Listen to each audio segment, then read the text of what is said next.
कि श्री राम का राज्याभिषेक मार्च में मनाया जा रहा है, क्योंकि शुरू से हम यही सुनते आ रहे हैं कि वो दिवाली के आसपास अयोध्या में आए थे। तो आपको कैसे ख्याल आया कि समझने की बात यही है कि भगवान श्री राम ने भी दीपावली मनाई है। श्री राम अब विराजमान हो चुके हैं राम मंदिर में, तो अवश्य उनका अभिषेक भी मनाया जाना चाहिए। सत्य ही ईश्वर है और जो सत्य है वो सब लोगों को पढ़ना चाहिए। कर्म बड़ा या धर्म बड़ा? नमस्कार, आप देख रहे हैं द खटक। हम हिंदू धर्म में सालों से दिवाली मनाते आ रहे हैं और ऐसा माना जाता है, ऐसी धारणा है कि दिवाली श्री राम के आगमन पर की जाती है और उन्हीं दिनों में श्री राम का जो है राज्याभिषेक भी अयोध्या में किया जाता है। लेकिन आज हमारे साथ श्री वृंदावन पीठ के प्रमुख टाटियावास जयपुर के श्री कृष्णकांत महाराज जी हैं। वो एक मुद्दा लेके आए हैं और जयपुर में जो है पहली बार 500 वर्षों के इतिहास में 500 वर्षों के इंतज़ार के बाद एक बड़ा आयोजन होने जा रहा है, जो कि 25 मार्च 2026 को होने वाला है। और ये आयोजन है श्री राम के राज्याभिषेक महोत्सव के उपलक्ष्य में। यानी कि महाराज जी का कहना है कि हम सालों से ऐसा मानते आ रहे हैं, ऐसी धारणा है कि दिवाली के समय पे, जो कि अक्टूबर से नवंबर के बीच में मनाई जाती है, और ऐसा कहा जाता है कि श्री राम इस दिन अयोध्या वापस आए थे, उनका राज्याभिषेक किया था और उन्होंने दोबारा अपना जो राजपाट है अयोध्या में संभाला था और उसी समय उनका राज्याभिषेक किया गया था। लेकिन महाराज जी का कहना है कि मार्च के समय में चैत्र शुक्ल सप्तमी शुक्ल सप्तमी को ऐसा है सर, एक मिनट, उसी को लेकर एक बड़ा जो महोत्सव है वो महाराज जी करवाने जा रहे हैं मार्च में। उसी को लेकर हम जानेंगे कब ये महोत्सव है, क्या इसकी जो है क्या आधार है, क्या बेस है, सभी हम सर आपसे जानना चाहेंगे। जी देखिए, हमारा जो उद्देश्य है ये है कि जनमानस में भगवान श्री राम वस्तुतः किस तिथि को आए थे उसको लोगों तक संदेश पहुंचाना, और उसके आधार पर भगवान श्री राम का राज्य अभिषेक महोत्सव जो अभी तक नहीं मनाया गया है तिथि के अनुसार, वो मनाया जाना चाहिए, जिसमें हम मना रहे हैं। और बात रही दीपावली की, दीपावली तो हमारा ऐसा त्यौहार है, प्रमुख त्यौहार है, जिस त्यौहार को भगवान श्री राम ने भी राजा दशरथ जी के साथ जा कर के और जनकपुरी में मनाया है। उसके प्रमाण अपने पास में हैं सारे। तो जो हम बात कर रहे हैं, ये बात कर रहे हैं वाल्मीकि रामायण को सबसे जो ऑथेंटिक है, सबसे प्रमाणित है, उसको लेकर के। और इसके जो वाल्मीकि जी बोल रहे हैं वो ये देखिए आप, अयोध्या कांड के 3 सर्ग में 4था श्लोक, जिसमें है चैत्रः श्रीमानयम मासः पुण्यः पुष्पित काननः यौवराज्याय रामस्य सर्वमेवोपकल्प्यताम्। राजा दशरथ जी अपने सभी मंत्रियों को बुला करके और एक बैठक कर रहे हैं, उनमें कह रहे हैं कि विवाह के पश्चात कि अब राम का राज्याभिषेक करना चाहिए, और उसमें सबकी सहमति होती है। चैत्र मास बहुत सुंदर मास है, बड़ा पवित्र है। इसमें सारे वन उपवन खिल जाते हैं और कल पुख्य नक्षत्र है, तो इसी में राम का राज्याभिषेक कर देना चाहिए। सबका निर्णय हो जाता है, निश्चित हो जाता है, रात्रि व्यतीत होती है और दूसरे दिन उनको अकस्मात वनवास हो जाता है। राज्याभिषेक की जगह वो वन में चले जाते हैं। 14 वर्ष का उनको वनवास होता है। अब पुनः जब उनकी वनवास की अवधि निकल जाती है तो उनका आगमन, जिसका प्रमाण वाल्मीकि रामायण के अनुसार आप देखिए,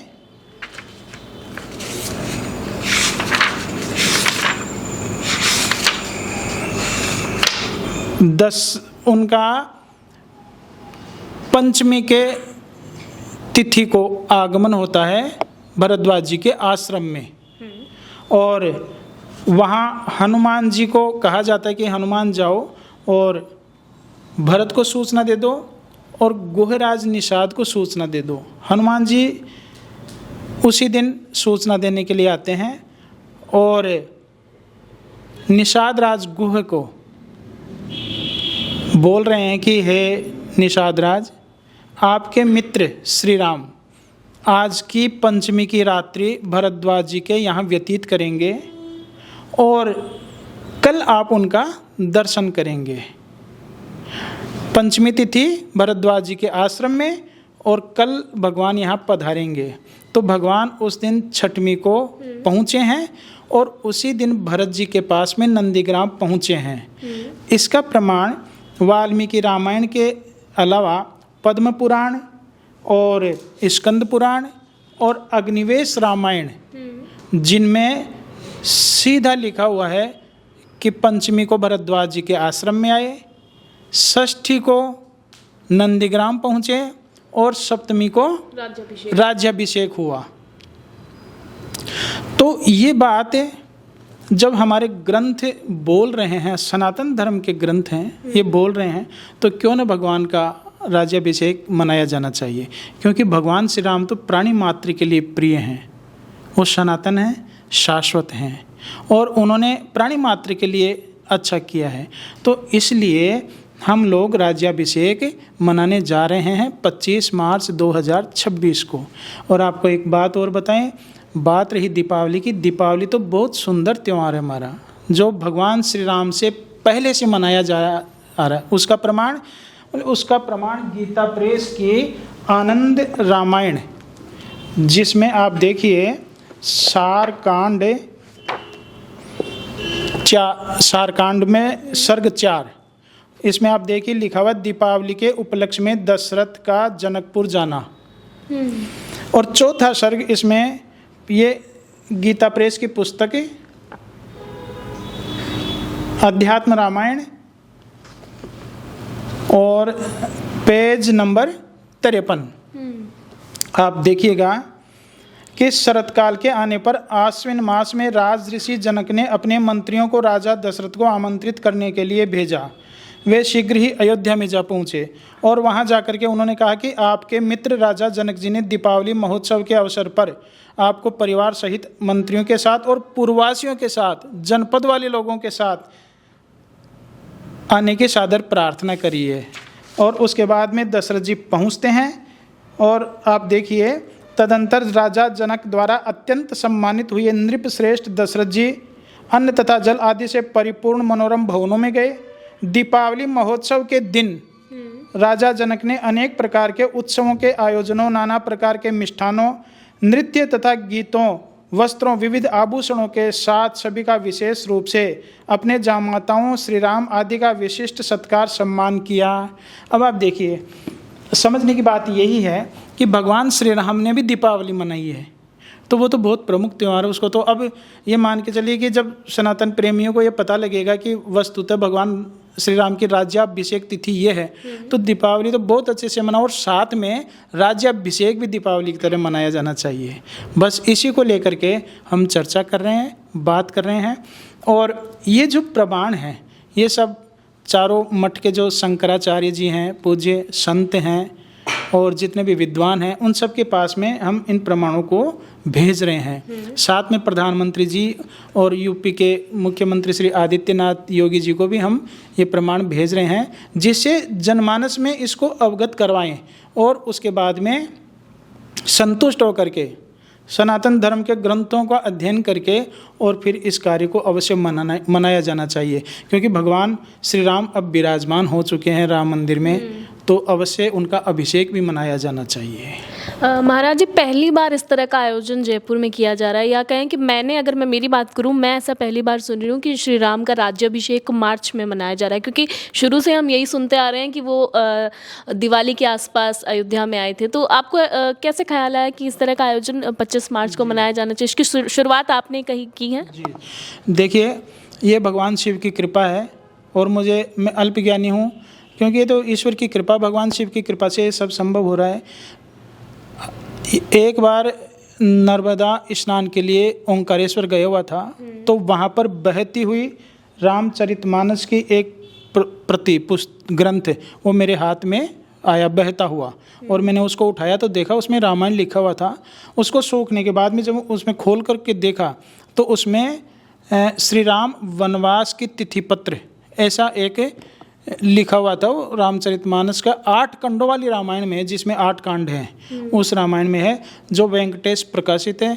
और ये अलग अलग प्रकाशनों से अलग अलग पुस्तकें हैं जिनमें सब में यही बात है। तो तब ये जब मन में आया तो और भी अध्ययन किया, फिर 25-26 प्रकार के जो रामायण हैं उनका अध्ययन करके, और सारी रामायण वाल्मीकि रामायण को सपोर्ट कर रही है कहीं न कहीं, थोड़ा बहुत अंतर तो सब जगह मिलेगा। तो उसमें फिर हमने वाल्मीकि रामायण में जब ये सब प्रमाण देखे तो वाल्मीकि रामायण तो देखो सबसे प्रमाणित है।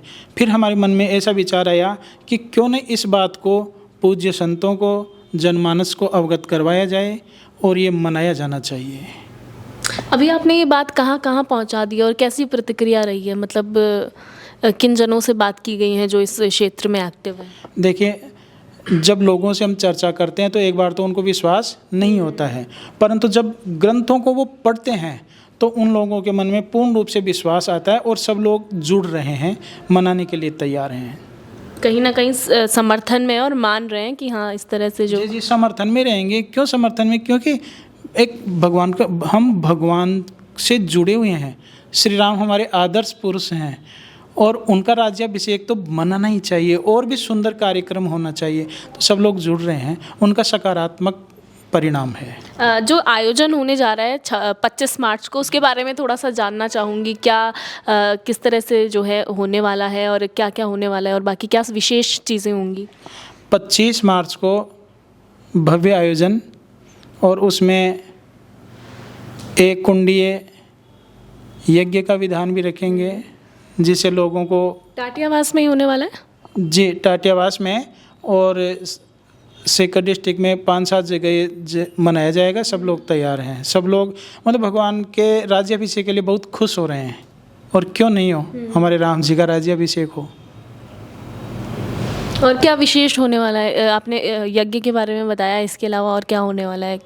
जी, किसी तरह से राज्याभिषेक वो दिखाया जाएगा? हाँ, उसमें भगवान श्री राम के शोभा यात्रा और झांकियाँ और भगवान श्री राम का राज्याभिषेक पुरुष सूक्त से किया जाएगा। अच्छा, इसके अलावा आप क्या बताना चाहेंगे और क्या संदेश देना चाहेंगे, अगर आप अपनी तरफ से कोई जानकारी या कुछ साझा करना चाहें? देखिए, सनातन धर्म के धर्म ग्रंथों में सत्य छुपा हुआ है और सत्य व्रतम सत्य परत्रि सत्यम सत्य से नेत्रम। भगवान सत्य हैं, सत्य ही ईश्वर है, और जो सत्य है वो सब लोगों को पढ़ना चाहिए। धर्म ग्रंथ है, पढ़ना चाहिए और उसका अध्ययन करके जो सत्य है उसको स्वीकार करके और ऐसे आयोजन मनाया जाना चाहिए। सबसे हाथ जोड़ करके प्रार्थना करूँगा कि इसको बहुत सुंदर तरीके से, क्योंकि ये सत्य है, एक धर्म ग्रंथ में नहीं, अलग अलग धर्म ग्रंथों में, जैसे पद्म पुराण हो गया, स्कंद पुराण हो गया, अग्निवेश रामायण हो गया, इन सब धर्म ग्रंथों में स्पष्ट रूप से इसके प्रमाण हैं जो हमें हाथ जोड़ करके स्वीकार कर लेने चाहिए। अच्छा, आपने बताया कि आपने अध्ययन किया इस बारे में कि इस तरह से इतने सारे ग्रंथ आपने पढ़े और उसको लेकर जानकारी प्राप्त की, फिर वाल्मीकि रामायण की तरफ आप बढ़े, क्योंकि सबसे ज़्यादा वो एक हम मान सकते हैं कि सार है सारी रामायण का, ऐसा आपने बोला। कितना समय लगा और कितना समय आपको इस अध्ययन में लगा? कितने समय से आप इसको लेकर जानकारी जुटा रहे थे और पढ़ रहे थे? देखिए, ये लगभग 10 वर्ष से अध्ययन चल रहा है। 2015 में एक 90 वर्षीय माताजी थे, उनके द्वारा मुझे ये रामायण प्राप्त हुई थी। जब उसमें पढ़ा तो मुझे भी विश्वास नहीं हुआ था, पर धीरे धीरे और जगह से संतों के माध्यम से भी मुझे धर्म ग्रंथ प्राप्त हुए। फिर जब नर्मदा जी में मुझे वो रामायण जी की प्राप्ति हुई तो उससे मेरा आत्मविश्वास बढ़ा, और भगवान शिव की कृपा से ही बोल रहा हूँ। बाकी ये सब बातें बोलने की आवश्यकता होती नहीं है, पर ये इसलिए बोल रहा हूँ कि धर्म ग्रंथों में भगवान शिव साथ है, नर्मदा मैया हमारे साथ है, और पढ़ने का जो समय निकला है वो इसी अध्ययन में ही निकला है। और मुझे लग रहा है कि सबको पढ़ना चाहिए, अध्ययन करना चाहिए। 10 साल आपने बोला, अपने आप में बहुत बड़ा समय है, इतना समय आपने दिया, और उसके बाद में आपने कहा कि नर्मदा में जब आपको वो मिले ग्रंथ मिला, उसके बाद आपका आत्मविश्वास बढ़ा। क्या वही वो पॉइंट था, वो बिंदु था जब आप एक कंक्लूजन पे और निश्चय पे आ गए कि हाँ अब हमें श्री राम का राज्याभिषेक का जो महोत्सव है वो हमें मनाना चाहिए, और आप उस निष्कर्ष पे तभी पहुँचे या उसके बाद की बात है? जी, उसी से मेरा आत्मबल बढ़ा था, उसी से आत्मविश्वास बढ़ा था, क्योंकि ये मेरा बल नहीं है, ये तो भगवान शिव की ही कृपा है कि मैं बोल पा रहा हूँ और उसके बाद में ही आगे बढ़ा। और मुझे ऐसा लगा कि होए सोई जो राम रचि राखा, तो फिर राम जी जब करवा रहे हैं तो इस कार्य को अवश्य करना चाहिए, क्योंकि राम जी का कार्य है और सत्य है। और एक बार इसको सबको पढ़ना चाहिए, पढ़ने के बाद में उसकी प्रतिक्रिया, और फिर सब साथ हो जाएं, धूमधाम से मनाइए। राज्याभिषेक महोत्सव है और वस्तुतः मूल तिथि पर अभी तक मनाया नहीं गया है। अवश्य पहली बार मनाया जाए। हाँ बिल्कुल, अवश्य मनाया जाएगा और मनाया जाना चाहिए, सबको साथ लेकर के ही मनाया जाना चाहिए। आपकी पहल है ये, आपने इतना अध्ययन किया है, कौन कौन है जो आपके समर्थन में आए हैं और इसमें अग्रसर हैं इस कार्य में? देखिए, सब समर्थन में आएंगे। अभी मैं जो है उनका नाम जानना चाहूँगा। अभी तक तो जो सनातन प्रेमी हैं, उनको जिन को मैं बता रहा हूँ, वो सब लोग पढ़ करके फिर समर्थन में आ रहे हैं। उनको लग रहा है कि नहीं, ये होना चाहिए, मनाया जाना चाहिए। तो बहुत से लोग जुड़ रहे हैं और पढ़ेंगे तो अवश्य जुड़ेंगे, क्योंकि हमारे सनातन धर्म ग्रंथ के प्राचीन धर्म ग्रंथ, सनातन धर्म के प्राचीन धर्म ग्रंथ, तो ये सत्य आना चाहिए, मनाया जाना चाहिए, और सब लोग समर्थन में आ रहे हैं। महाराज जी, आजकल जो युवा पीढ़ी है वो कहीं ना कहीं हम कहेंगे कि मानने में कम बिलीव कर रही है लोग आस्तिक भी हैं, लेकिन कहीं ना कहीं वो नहीं मानते हैं, क्योंकि इतने साल से जो धारणाएं चली आ रही है वो कहीं ना कहीं एक जाहिर सी बात है कि उसको समझने में थोड़ा समय लगता है। तो क्या कहना चाहेंगे आप युवा पीढ़ी को जो धर्म में या पूजा पाठ में ज़्यादा अग्रसर नहीं होती है? युवा पीढ़ी धर्म को खूब मान रही है, पर फिर कुछ लोग हैं जो कहते हैं कि हमारा कर्म बड़ा है, धर्म नहीं। कर्म प्रधान विश्व रचि राखा, वो भी सही है अपनी जगह पे। कर्म तो कर्म है। कर्म बड़ा या धर्म बड़ा? देखिए, कर्म प्रधान विश्व रचि राखा, कर्म करते रहना चाहिए आदमी को और ईश्वर का ध्यान करते रहना चाहिए। ये हमारा यही धर्म है कि ईश्वर को माने, ईश्वर को धन्यवाद देते रहो और अपना कर्म करते रहो। निश्चित रूप से आध्यात्मिक ऊर्जा से आत्मविश्वास जागृत होता है। फिर एक सवाल मेरा वही रहेगा कि युवा पीढ़ी को अगर आप कुछ संदेश देना चाहें धर्म के लिए या आस्तिक के लिए, तो क्या कहना चाहेंगे?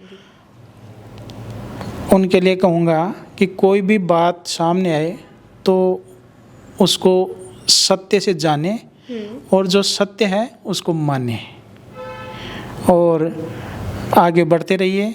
हमारी युवा पीढ़ी आज 21वीं सदी में हम बात कर रहे हैं, तो विज्ञान के साथ आगे बढ़ना चाहिए। विज्ञान अपनी जगह पे है, सत्य है, और भगवान को, ईश्वर को मानना हमारी जगह सत्य है।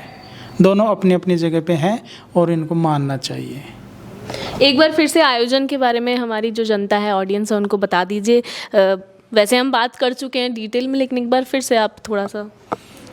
चैत्र शुक्ल सप्तमी को आगामी तिथि दिनांक पड़ रही है 25 मार्च 2026। भगवान श्री राम की जयकार लगा करके, सीताराम जी महाराज का ध्यान करके और इस कार्य को हम मना रहे हैं।